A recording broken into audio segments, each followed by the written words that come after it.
Thank you, General Evaluator John Tan and John Tan. Kenneth, you're only at your speech number 3.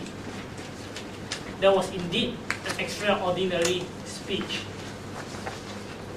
You began very well, bringing us back to the past and started a flashback and also asked us many probing questions on what has actually stopped us from moving forward, what has actually been the problems that we faced, on and on. I thought you did it really, really well. On just some humble opinions from me, on some suggestions, is maybe you could add on some extra pauses. With the extra pauses, your message would definitely have impact the audience much more. And also, you hit all your, I believe you hit all your objectives. You use the word of the day, which I think is, which I applaud you on it. And then you ask many.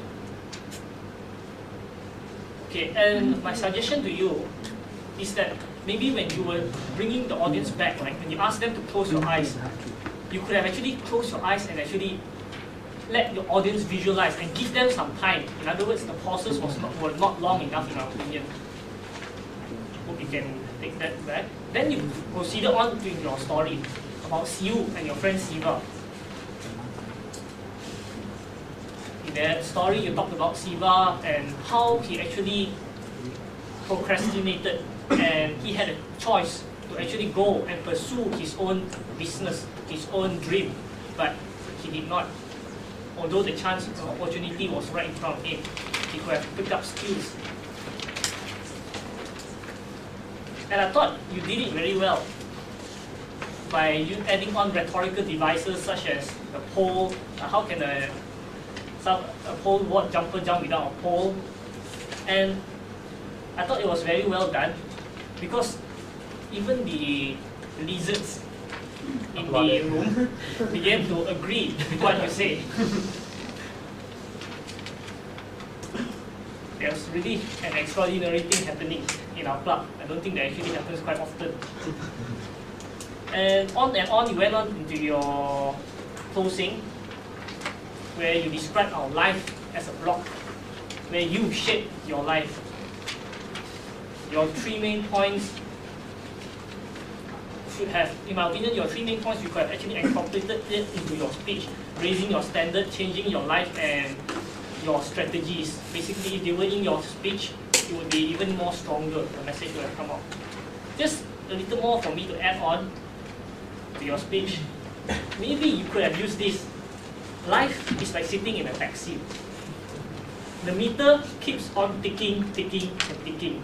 Whether you are moving, whether you are getting somewhere, or you're just staying still.